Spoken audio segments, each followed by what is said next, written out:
فرعون کی فرعونیت سے ہر کوئی واقف ہے، جس نے ایک ظالم بادشاہ بن کر ظلم کے پہاڑ ڈھائے۔ خداوندی کا دعویٰ کرنے والے مصری فرعون کی لاش آج بھی نشان عبرت کے طور پر میوزیم میں رکھی گئی ہے۔ فرعون کی لاش سے متعلق بہت سے ایسے راز موجود ہیں جن کے بارے میں بہت سے لوگوں کو پتہ نہیں۔ ناظرین اکرام، آج ہم آپ کو فرعون کے غرق ہونے اور اس کی لاش کے حوالے سے ایسے حیران کن حقائق بتائیں گے جو آپ کے لیے ایک نئی معلومات ہوگی۔ مگر ویڈیو کو آگے دیکھنے سے پہلے اگر آپ ہمارے چینل پر نئے ہیں تو برائے مہربانی ہمارا چینل آئی لو دین اسلام کو سبسکرائب کریں، جہاں آپ کو بالخصوص اسلامک ہسٹری اور بالعموم دنیا بھر کی منفرد معلومات پر مبنی ویڈیوز ملتی رہیں گی۔ ناظرین، سن 1891 عیسوی سے قبل کوئی نہیں جانتا تھا کہ خدائی کا دعویٰ کرنے والے فرعونوں کی لاشوں کا کیا ہوا تھا اور ان کی باقیات کہاں ہیں یا کہیں ہیں بھی موجود یا نہیں۔ تمام آسمانی کتابوں میں اس واقعے کا ذکر تفصیل سے ملتا ہے کہ اللہ تعالیٰ کے پیغمبر حضرت سیدنا موسیٰ علیہ نبینا وعلیہ الصلاۃ والسلام اور بنی اسرائیل کی قوم کا پیچھا کرتا ہوا فرعون سمندر میں اپنی فوج سمیت غرق ہو گیا تھا، جبکہ اللہ تعالیٰ کے پیغمبر حضرت سیدنا موسیٰ علیہ نبینا وعلیہ الصلاۃ والسلام اور ان کی قوم کو پانی کے درمیان سے راستہ بنا کر اللہ رب العزت نے خود دیا تھا۔ لیکن فرعون کی لاش کا کیا ہوا تھا یہ کسی کتاب میں نہیں لکھا، لیکن قرآن مجید فرقان حمید میں ظالم فرعون کے انجام سے متعلق ایک عجیب بات موجود ہے۔ قرآن مجید فرقان حمید کی سورۃ یونس کی آیت مبارکہ نمبر 92 میں اللہ رب العزت نے ارشاد فرمایا، جس کا ترجمہ یہ ہے کہ سو آج ہم تیری ہی لاش کو نجات دے دیں گے تاکہ تو ان کے لیے نشان عبرت ہو جو تیرے بعد ہیں، اور حقیقت یہ ہے کہ بہت سے آدمی ہماری نشانیوں سے غافل ہیں۔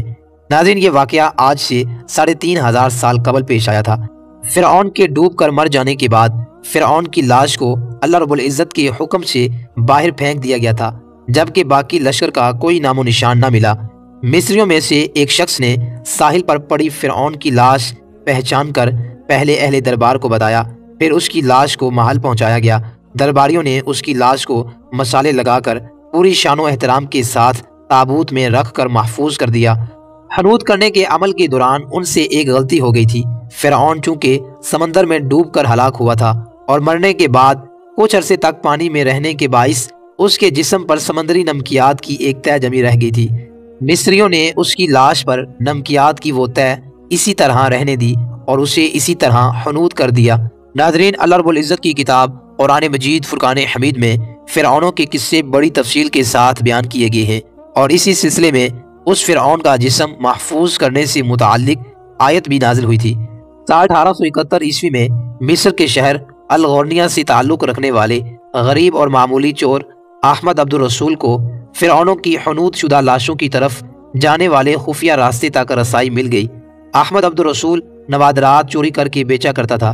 ایک دن وہ دریائے نیل کے کنارے کے قریب طبیسہ کے مقام پر اسی سلسلے میں پھر رہا تھا۔ جب اسے اس خفیہ راستے کا علم ہوا تو وہ وہاں سے نوادرات کی چوری کے لیے سرنگ کھود رہا تھا۔ تب اسے کچھ لوگوں نے پکڑ لیا اور پولیس کے حوالے کر دیا۔ اس جگہ کی مسلسل کھدائی عمل میں لائی گئی اور سال 1891 عیسوی کو دوسری ممیوں کے ساتھ فرعون کی لاش بھی ملی۔ اس کے کفن پر سینے کے مقام پر اس کا نام درج تھا۔ اس کی لاش پر تحقیق کی گئی تو اس بات کی تصدیق ہو گئی کہ وہ فرعون کی لاش ہے۔ سال 1986 میں فرعون کی ممی خراب ہونے لگی تو اس وقت کی مصری حکومت نے فرانس کی حکومت سے درخواست کی کہ فرعون کی ممی کو خراب ہونے سے بچایا جائے، جدید سائنسی ذرائع سے اس کی موت کی وجہ بھی معلوم کی جائے۔ اس کے بعد فرعون کی ممی کو فرانس لے جایا گیا اور اس کے لیے باقاعدہ فرعون کا پاسپورٹ بھی بنایا گیا تھا، کیونکہ اس وقت کے فرانس کے قانون کے مطابق لاشوں کا بھی پاسپورٹ بنایا جاتا تھا۔ فرانسیسی حکومت نے بہت شان و شوکت اور کسی عظیم زندہ بادشاہ کی طرح فرعون کی ممی کا ایئرپورٹ استقبال کیا۔ اس کے بعد فرعون کی ممی کو ماہر ڈاکٹر کی ٹیم کے حوالے کر دیا گیا۔ مائکروسکوپ ٹیسٹنگ کے ذریعے تمام اعضاء کا باریک بینی سے جائزہ لیا گیا تو معلوم ہوا کہ اس کی لاش اور جسم میں سمندری ذرات ابھی تک موجود ہیں، اور اس کا گوشت ہر روز تازہ ہوتا ہے اور بڑھتا رہتا ہے، اور موت بھی اس کی پانی میں ڈوبنے کے باعث ہوئی تھی۔ ڈاکٹر کو علم تھا کہ لاش کسی اسلامی ملک سے ملی ہے۔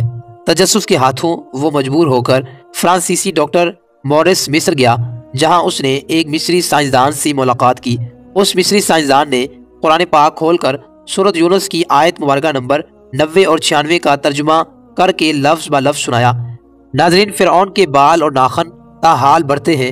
اس حوالے سے سائنسدان بھی یہی کہتے ہیں کہ انسان کے مرنے کے بعد بھی اس کے بال اور ناخن بڑھتے رہتے ہیں۔ ہر سال 15 مارچ کو مصر کے میوزیم میں رکھی گئی فرعون کی ممی پر چوہے چھوڑے جاتے ہیں اور وہ اس کا بڑا ہوا گوشت کھا جاتے ہیں، اور پھر فرعون کی ممی کی ڈریسنگ کرنے کے بعد دوبارہ اسے شیشے کے تابوت میں رکھ دیا جاتا ہے۔ ناظرین، قرآن مجید فرقان حمید کی آیات کے مطابق مسلمانوں کا یہ عقیدہ ہے کہ فرعون کو اللہ رب العزت نے پانی میں غرق کر دیا تھا اور قیامت تک اس کی لاش کو نشان عبرت بنا دیا۔